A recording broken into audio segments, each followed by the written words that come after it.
Outspoken and opinionated local radio host William the Cipher Edwards made a name for himself in Jackson, Mississippi. He was a self-styled community activist, political commentator, anti-corruption crusader, and perhaps above all, defender of the First Amendment right to free speech. Throughout the years, he inserted himself into local controversies and occasionally was the source of them. He took on the authorities and, for the most part, he won. So when this local personality was faced with the most egregious allegation of them all, that he had committed murder, would he again escape the consequences? Had the infamous radio host actually gunned down a true local hero? Hi there, I'm Kevin, and welcome to Just Thought Lounge. This case is full of interesting individuals and truly bizarre behavior. With the exception of the victim of this murder, it seems that no one in the story is who they appear. The case ends in a twist, and there are certainly a few highs and lows in between. Let's take a look.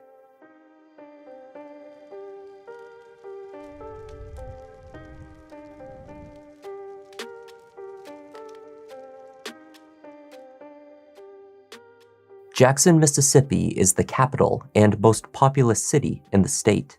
Situated on the Pearl River, the city has beautiful open green spaces and a rich history. It has long been the center of political, economic, and social activity in Mississippi. In recent years, the political scene in Jackson has seen its share of controversy. Meetings of Hinds County officials descending into shouting matches, the forced removal of a county supervisor, and arrests. Topics as seemingly benign as the naming of a local train station or the efficiency of garbage collection turned into explosive encounters with displays of harsh language, destruction of property, and even threats of violence. Well, what you're hearing there is Napoleon Edwards, aka the Cipher voice, telling Banks he will bust him in the face. Banks walked away from the confrontation. The incident happened yesterday during a special city council meeting to talk about the city's garbage collection concerns. Inserting himself into the center of this chaos was one man, an outspoken and passionate radio host who goes by many names, William Irvin Edwards. On Facebook, he is known as Napoleon. On his radio broadcast, the Cipher voice, he is called the Cipher. To his friends and locals, he is just Polo.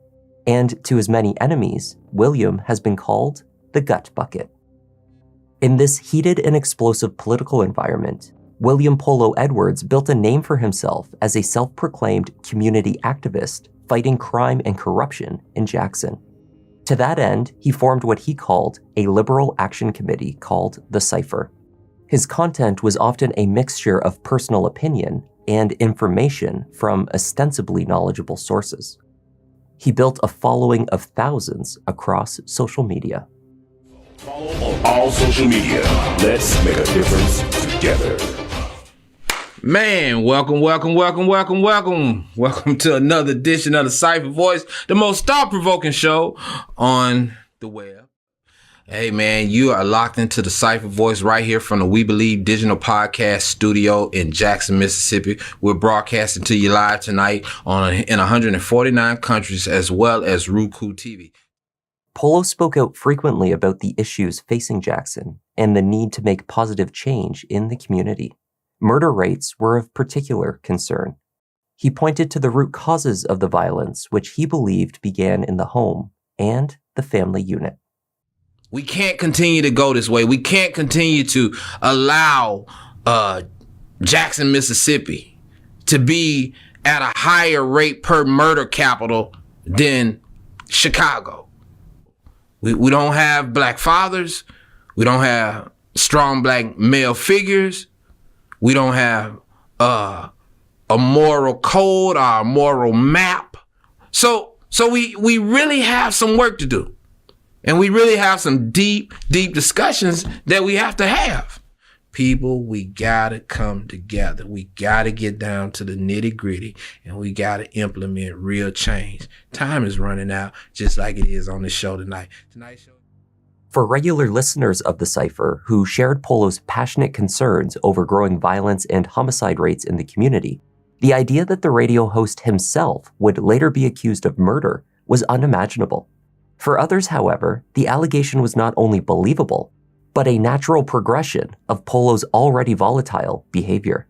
Despite the moral flair of his commentary, the Cipher had been accused of inciting or threatening violence more than once before, and he never seemed to suffer any real consequences. In November 2016, the radio host took aim at Roderick Richardson, a local pastor. The two disagreed over the best candidate in the upcoming mayoral race. Polo posted a series of videos where he claimed to have information from two of the pastor's church members. He accused Pastor Richardson of being intimate with a member of his church, whom he referred to on his show as a little girl. While Polo maintained that he had verifiable sources for the information, he was nonetheless charged with a felony for slander against the pastor with the intent to cause him injury. A jury found him guilty of the charge, and Polo was sentenced to 5 years in prison. He said that we were stealing money. He said that I was messing with little girls and all of these other types of allegations, which of course were unsubstantiated. However, in a development that would become a pattern for the radio host, the verdict was overturned upon appeal, and Polo would face no consequences for his very serious, unproven allegations against the pastor. The court found that Polo's First Amendment rights to free speech had been violated. Polo Edwards had been vindicated, and according to Pastor Richardson, emboldened.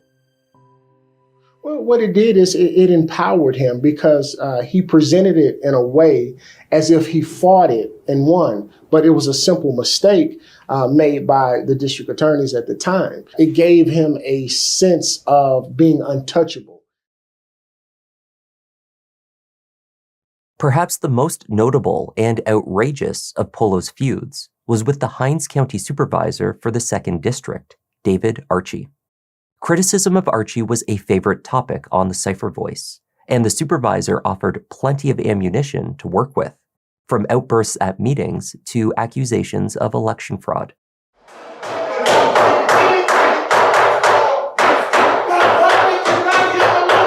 That's this morning. The meeting ended quickly today after the president and two other supervisors walked out following several loud outbursts from that man, Supervisor David Archie. Archie was handcuffed and escorted out, but interim sheriff Marshawn Chrysler decided not to book him. He will be charged with 5 misdemeanors: disorderly conduct, disturbing the peace, preventing the people's business from being conducted, destruction of county public property, and resisting arrest. I did not break any laws.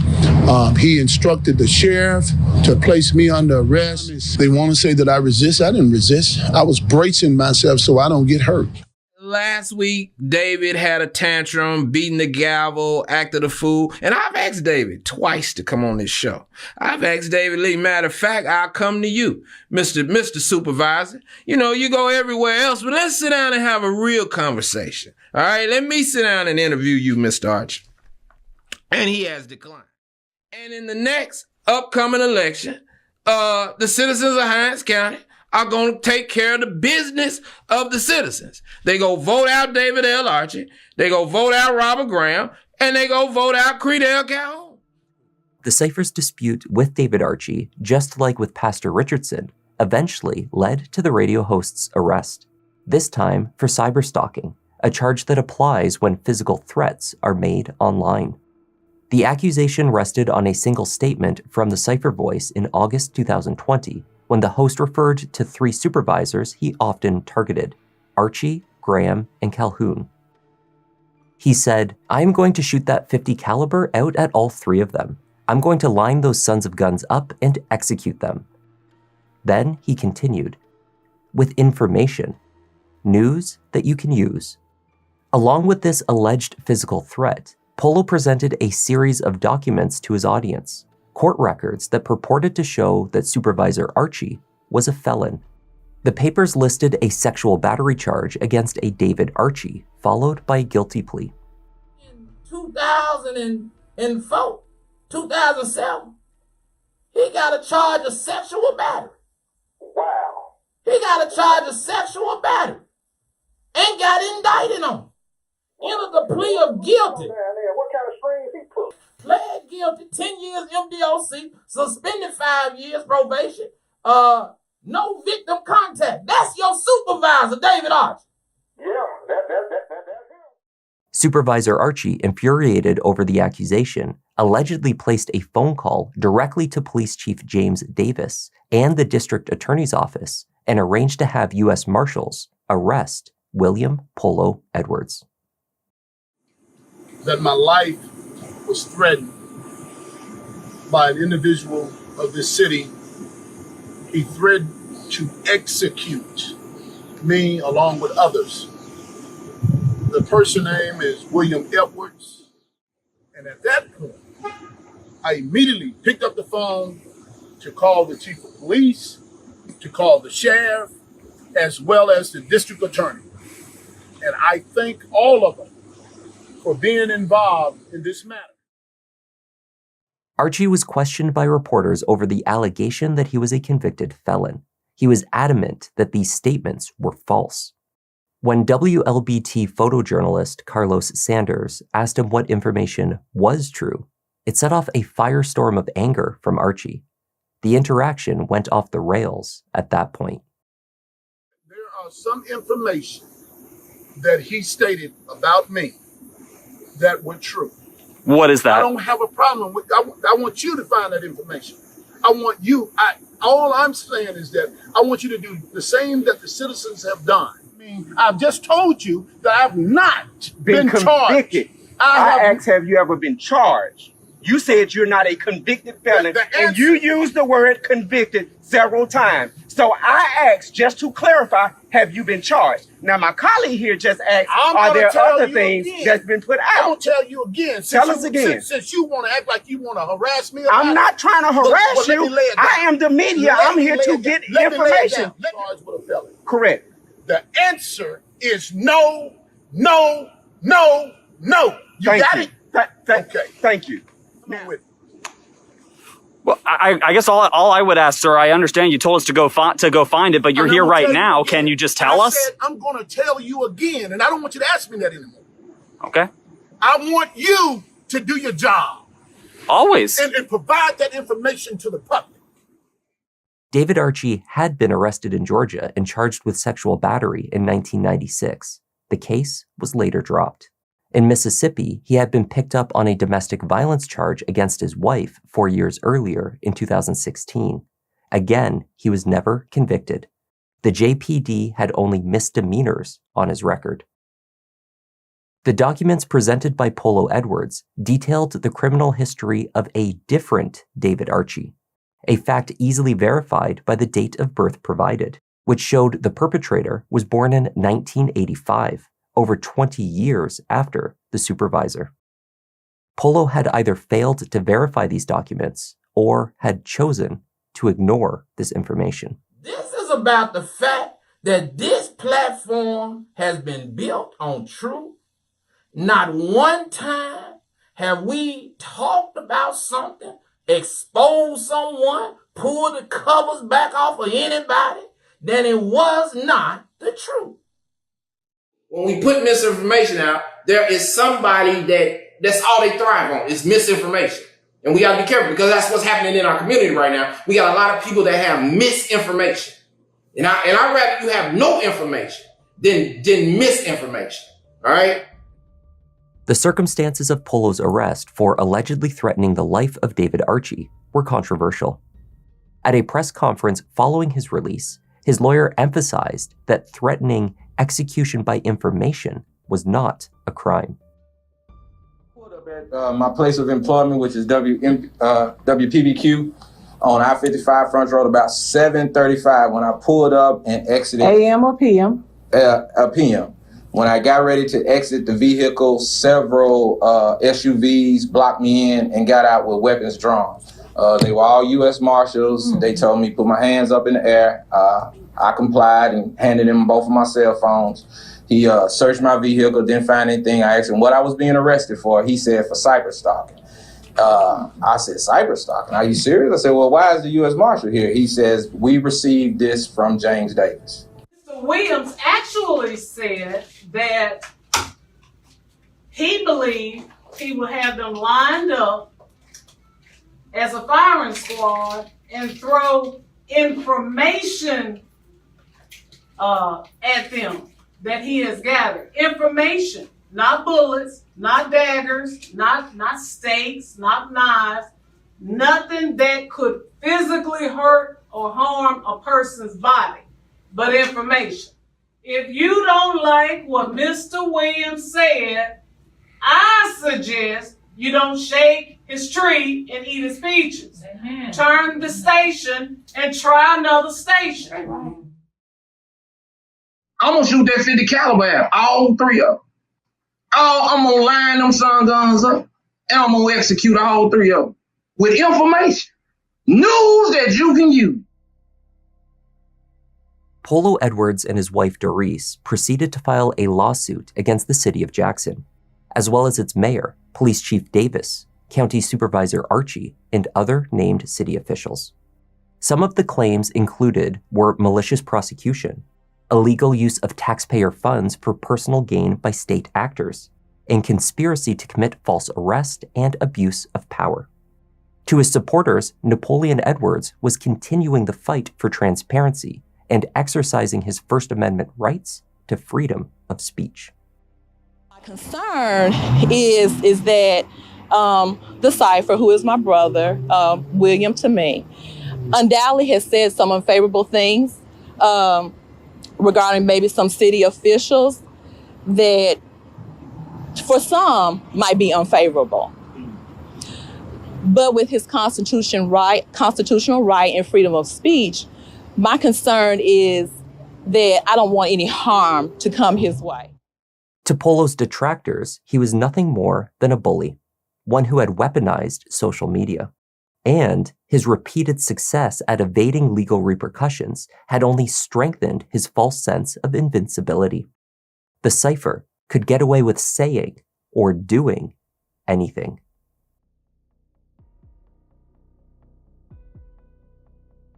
At 5:15 p.m. on May 1st, 2022, officers from the city of Clinton, which neighbors Jackson, were called out to a shooting that occurred at a home on Hannah Drive.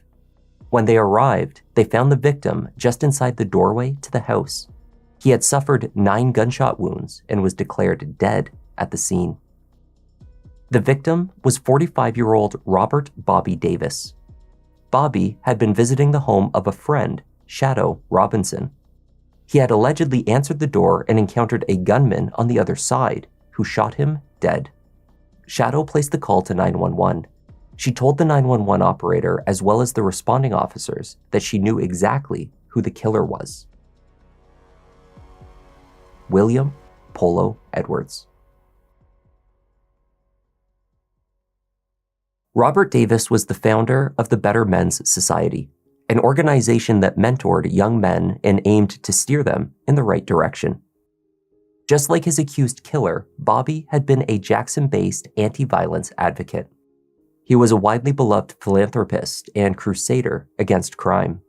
Not only that, his sister recounted how Bobby had literally saved people from burning houses and cars. He volunteered for reading programs in local schools, helped to feed the homeless, assisted with hurricane relief efforts, and cleaned up the city. Only a week before his death, Bobby and his organization joined Chief James Davis, no relation to Bobby, in Jackson for a march against crime. I tell mothers all the time, if you give me your young men, I'm gonna give you some success back. These young men, they seem to know where the drug dealers are, because the drug dealers are in their faces. The guys with the guns are in their faces. Like, they see these guys on a day-to-day basis. So in the Better Men Society, we try to make ourselves just as visible. Feeding the homeless, visiting the sick, and cleaning up abandoned buildings are just a few activities they take part in. We go into the schools and read to the kids. We provide security for mom and pop stores. And for small churches who can't afford security, we help guys get their GEDs and provide jobs for young men. And we do basically anything positive that we can get our hands on. Bobby had been motivated by his own missteps earlier in his life. Born and raised in a neighborhood called Verdun Addition, he grew up with exposure to drugs, gangs, and violence. At the tender age of 11, he too joined a gang. Of that period of his life, Bobby later reflected that not having a positive male role model had canceled out his chances of escaping the situation. He loved and listened to his mother, he said, but as a kid, he admired the streets. As an adult, Bobby's efforts to be the positive role model that he wished he had had motivated his every move. On the day he died, he had been at church. From there, he delivered food and supplies to a family in need before visiting Shadow Robinson on Hannah Drive. Shadow was a single mother who ran a successful real estate business. She worked closely with contractors to fix up properties to sell and had met Bobby in this capacity. Shadow told police that she was not romantically involved with Bobby, though she believed that is how he wanted their relationship to develop. She had been romantically involved, however, with Polo Edwards. Indeed, she had recently ended her relationship with him. According to Shadow, Polo had not taken the breakup well. He had become obsessive and jealous.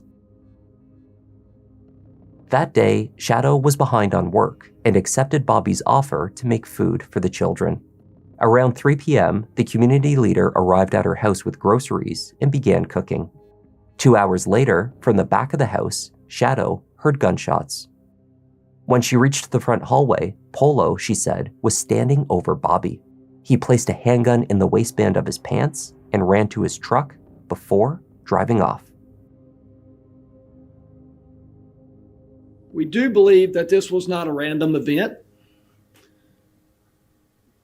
Whether or not Mr. Bobby himself was targeted, we don't know, but this was not random. I guess you could call it domestic in some sense of the word. Law enforcement in Clinton were in contact with Polo in the hours following the shooting. The lead detective assigned to the case, hearing Polo's name had been referenced in the 911 call, reportedly thought that the radio host may have been the victim. So the detective called Polo's cell phone to see if he could reach him. Polo picked up. They spoke over the phone a handful of times, arranging for the radio host to turn himself in, which he eventually did, although Polo delayed for days while making these arrangements. He would not go into the station until his attorney was available, he said. During this time, he took an unexplained road trip north and then south to New Orleans, where he was finally arrested. In custody, William pled his innocence. You don't have anything to say about it? Did you kill him? Did you kill Robert Davis? No, I did not. It was my day in court.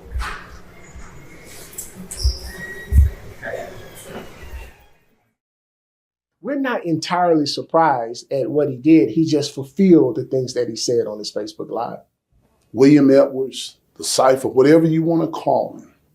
I call him the devil because I knew that he came to kill, steal, and destroy.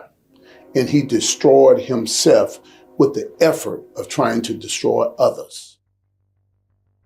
Forensic analysis of the scene did not help to clarify what had transpired. Investigators found 6 spent shell casings on the ground and identified 2 different brands of ammunition. 2 of the bullets that killed Bobby were determined to be from the same 9mm firearm. However, analysis of the other 7 returned inconclusive results. A search of Shadow's home took place on May 4th, 3 days following the shooting. Shadow told police that there were no guns in the house. Indeed, with her criminal history, she was banned from owning one. Police nonetheless located 9mm ammunition inside. They found it did not match the bullets that killed Bobby. Polo's home in Jackson was also searched by Clinton police. A 9mm gun case was found with 4 live rounds inside, but no gun. The pickup truck that he had been driving, a black Ford F-450, was owned by a friend. It was also searched. This search also occurred days later, following Polo's unexplained road trip to Louisiana. The truck's owner told investigators that Polo had driven it for the previous 6 months. Inside the truck, police found more 9mm rounds. The murder weapon was never located. There was no other physical evidence linking William Edwards to the crime scene. When the case went to trial in the summer of 2023, the defense argued that William, Napoleon, Polo, the Cipher, Edwards was being made the fall guy. The entire case rested on the testimony of a single witness, Shadow Robinson. The defense team pointed the finger at her. What the evidence is going to show is that the only witness, and I mean the only witness, that says William Edwards shot and killed Bobby Davis is Shadow Robinson. The only witness that says William Edwards was at Shadow Robinson's home the afternoon around 5 o'clock of May 1st, 2022 is Shadow Robinson. The state's case may have been dependent upon a single eyewitness, but there was corroborating evidence. Polo maintained that he had been at home in Jackson that entire night. However, analysis based on cell tower signals placed Polo's cell phone leaving his home in Jackson just past 5 p.m. on the day of the murder. Connections to local towers showed the device traveling towards Clinton. The last location captured before the shooting occurred was 4 minutes prior. It placed Polo's phone only 4 blocks away from Shadow Robinson's house. The connection picked up again minutes following the murder. Polo's cell phone was tracked leaving the area, corresponding to an image captured from the Fun Time Skateland and Childcare on Highway 80 at 5:13 p.m., 1 minute following Shadow's 911 call. The image captured a black Ford F-450 pickup truck matching the one that Polo had been driving. One additional witness from the neighborhood, Wayne Derrick, told the jury that he was working on his computer when he heard gunshots. Derrick said that he saw a black pickup truck driving away from the scene. The cell phone data was not exactly a smoking gun. It was extremely unlikely that Polo's cell phone would have connected to a tower covering Clinton while he was still at home in Jackson, but that did not prove that he committed murder. Defense counsel grilled investigators as to why Shadow Robinson had not been considered a suspect, given that she was the only other adult known to be in the house at the time of the murder. Identified by whom? He was identified by an eyewitness. Who? Being Shadow Robinson. Okay. Who else? She was the only one on scene to my knowledge. What else made him a suspect? Objection, Your Honor. Argumentative. On the vocal rule, you may. What else made him the suspect? Mine's him. Yes, sir. So the 911 call, she said him by name. She That's her saying he's the one that did it. On a recorded 911 line, yes, sir. She said him by name that he did it. Is it more truthful because it's on a recorded 911 line and it's got the sensation first face to face? Well, with all due respect, you asked me how I found that out. You became the suspect. What did you have? We had a recorded 911 call stating him by name, and we also had an eyewitness of Shadow Robinson who told the responding officers. Same person. Same person, yes. And you really didn't have two different identifications of them. What you had was one person twice saying he did it. Well, if you would continue, she did provide a vehicle description, and a neighbor also provided a vehicle description as well. So she's the key here. She's the one that said he did it. That's correct. Right. And that's why he gets investigated. Did anyone investigate her? Mr. Ford, that's a very good question. In fairness to the trial and the case, we investigated everybody. Shadow's testimony took place over 2 days. Her correspondence with Polo through text messages were read aloud, presenting the story of their rocky romantic relationship. Shadow told the jury that Polo had tried connecting with her through social media for 3 years before she responded. He made grand romantic gestures after that in an attempt to win her over. Over time, they developed a physical relationship, though from her perspective, it had never been serious. He had been inboxing me through social media, sending me messages and liking everything that I posted, commenting on everything that I posted. Just anything that I do, he just post and like and love and comment and message. Did you respond to those messages? Not for 3 years, no. But he told me that his wife had filed for divorce when he was incarcerated. before he got home. We served him and he signed and what. So he lied about that initially. By the spring of 2022, the relationship was on the rocks. Shadow had broken things off. But Polo, she said, was not letting go. He arrived unannounced at her home with treats for her children, knowing that she would not force him out or cause a scene in front of them. He was also stalking her. Messages from her phone to his showed instances of her telling him to stop following her. He sent a series of texts proclaiming his love for her. He also expressed his jealousy and insecurities over her time spent with other men. When questioned at the scene, Shadow had told detectives that Polo had no beef with Bobby, but she testified at trial that he was indiscriminately jealous of all men in her life, Bobby Davis included. The night before the shooting, Polo had sent a handful of messages that went unanswered by Shadow. He sent her a photo of the two of them together, taken months earlier. In the photo, she was sleeping. She had been unaware he had taken it. One of his final messages warned her that she would come to regret rejecting him. "You're going to wish you played this game on someone else," he wrote. On the afternoon of May 1st, Shadow testified that she was in her bedroom getting some work done when she saw Polo pull up to her house in the black pickup truck. Bobby was in her kitchen. I went to the kitchen first. I said, Robert, the kitchen is right outside my bedroom. So I went in the kitchen. I said to Robert, he was on the facing this side of the counter, making cornbread. And I said, Robert, why is Polo pulling up in my driveway? And he said, huh? And he looked out the window and he saw verified, okay, well, he's in the street coming up the driveway. And he said, don't worry about it, I'll handle it. Did he eventually go to the door? Apparently. And describe for us what you saw or what you heard you saw. Well, when I stepped down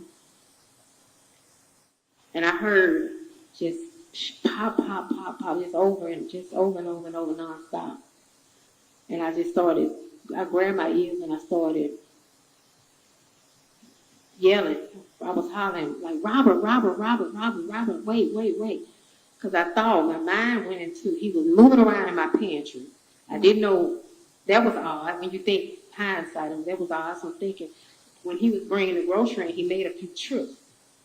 So I'm thinking maybe he brought a gun in. Maybe he had a gun. Maybe it was him doing the shooting. I didn't think that it would be, I never thought I would see what I saw when I hit the hallway. So you thought maybe it was him. Did I did. Actually have a firearm that day? Who? Robert? No. Okay. So what did you see when you came back around? I saw Robert face down in the end of the hallway, like the tip of the door. Okay. He was face down. I saw Polo, Miss Evers, standing over him basically. And I saw him with the gun. And he put a gun in his waist. That was what I was going to ask. What did he do with the gun? Put it in his waist. Emotions began running high when Shadow explained her response to finding Bobby on the floor. Her children had been inside the house at the time of the shooting.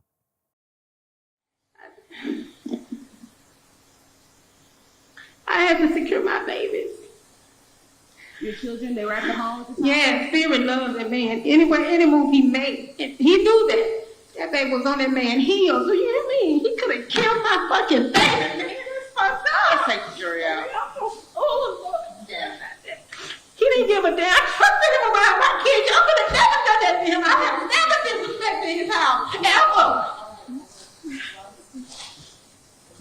And he could have killed my baby. Those kids supposed to be alive. And they didn't deserve it.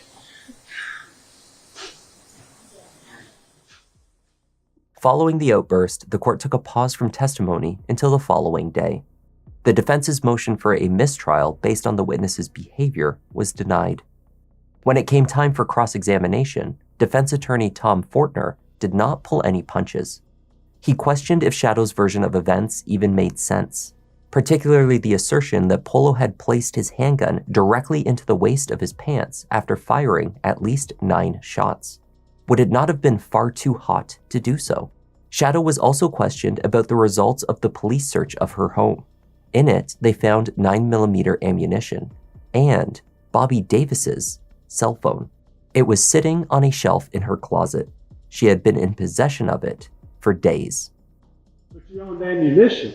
No, I never owned ammunition. There was ammunition in your house. I have a house full of children, adult children. I had children there. So the house full of children, there was, as I recall, in this case, when the police searched your house, they found a 50-round, 9mm round drum clip for a 9mm gun.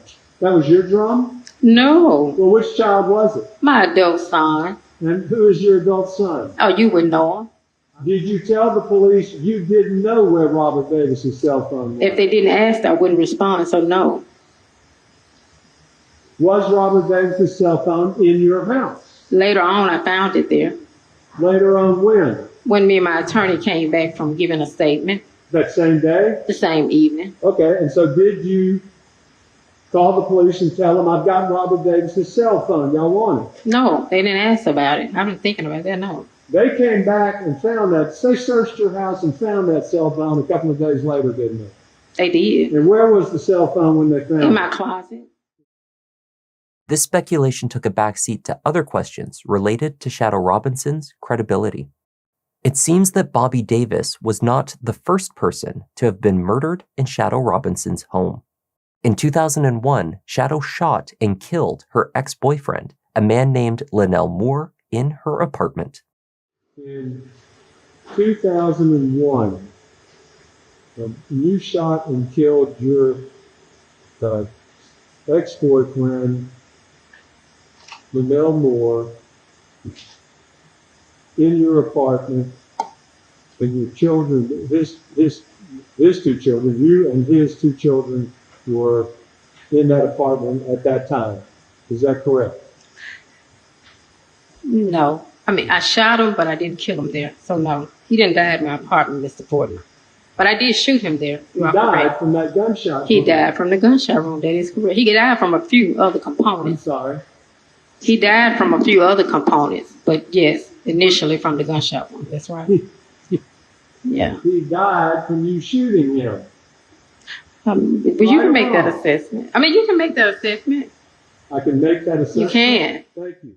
The Ridgeland Police Department responded to her home and found her uncooperative, although she admitted to them that she had shot Linnell. She told police that she and her current boyfriend had been in a physical altercation with him for nearly 40 minutes. The struggle had occurred mostly between the two men, but when her ex-boyfriend turned and came at her, the gun went up and he got shot, she told police. Responding officers reported seeing nothing on either person to indicate that either of them had been in any type of physical struggle. There were no signs that a fight of any sort had occurred in the apartment. No furniture was broken and no walls were damaged. A jury convicted Shadow Robinson of manslaughter. Her sentence had been 20 years in prison, though she did not serve the full term. And you actually went to trial and were found guilty of manslaughter. I was. And you went to prison for a while. Unjustly, I did. Okay. Fortner then questioned whether Shadow would consider herself a violent person. There is nothing violent about you. That's correct. I'm not a violent person. You're not a violent person. No, I'm not. You don't Unless you force me to be. No. I protect myself. I believe strongly in self-defense. You don't do acts of violence. No, I'm not a violent person at all. Unless you're forced to be violent. Is that what you're saying? That's correct. Forced to be violent like you were in 2001. That is correct. I was 6.5 months pregnant. Don't you ever forget that now. After 2 days of deliberations, the jury was unable to reach a unanimous decision. Judge Faye Peterson declared a mistrial. It's important to note that many people on the jury found that William Edwards did commit this murder. It's important to note that the evidence that was introduced at trial was evidence that showed that William Edwards was on the scene at the time of the murder. It's important to note that the bullets found on Mr. Edwards when he was captured were the same caliber bullets found at the crime scene. The same caliber bullets also found at his apartment. It's important to note that the evidence is still overwhelming that Mr. Edwards committed this crime. And most importantly, it's important for the public to know that the Hinds County District Attorney's Office will not stop. We will try this lawsuit again, we will get a conviction, and we will not stop until justice is done. The second trial was set to begin on July 29, 2024 in Hinds County Circuit Court, though the latest available news reported that defense had filed for a continuance. Polo has also fired his attorney, Tom Fortner. His new counsel has requested that Judge Peterson recuse herself. They argue that live-streamed coverage of the first trial led to memes of the judge's facial expressions and reactions to testimony, which means that she can no longer remain impartial. At the time of publication, a retrial date has not been scheduled. We can't continue to go this way. We can't continue to allow Jackson, Mississippi to be at a higher rate per murder capital than Chicago. We don't have black fathers. We don't have strong black male figures. We don't have a moral code or a moral map. So we really have some work to do. And we really have some deep discussions that we have to have. The Better Men's Society has continued in its good work in the spirit of its founder, Robert Davis. The organization has 7 chapters in Mississippi and operates in 13 additional states and 2 countries. The Cipher was correct in predicting that Hinds County Supervisor David Archie would lose his next election. Archie fought the loss, however, claiming election fraud, corruption, and what he called a high-tech election heist. He claims to have video evidence of Democratic Executive Committee Chair Jacqueline Amos tampering with ballots and voting machines. As of October 2024, Archie's case challenging the election results continues to work its way through the courts. In early November 2024, the U.S. Justice Department unsealed an indictment charging Hinds County District Attorney Jody Owens, as well as the mayor of Jackson, Chokwe Lumumba, and Jackson City Council member Aaron Banks, with participating in a bribery scheme, earning sums in the 6 figures. The indictment alleges that D.A. Owens facilitated bribe payments from fake real estate developers to public officials in Jackson. To undercover FBI agents posing as developers, Owens bragged about the extent of his power in the city. He said he had a bag of effing information on all the city councilmen he could use to get votes approved.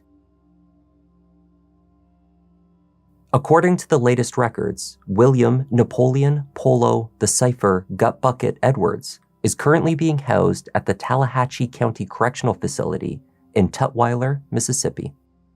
He awaits his second murder trial.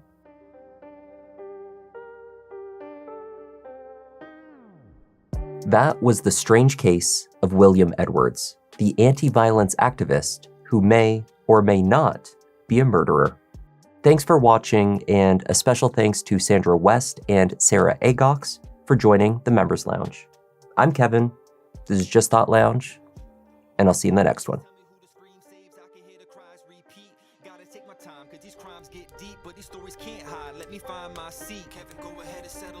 Be selective, doing all the research, keeping it objective, always been effective, can say he got a knack, pick of the litter, you see how Newton got his back, yeah, the content that you need, this could be a new sign, we talk in the comments, they jot in a few lines, tune in and hit like, love that, it's too kind, feels like the whole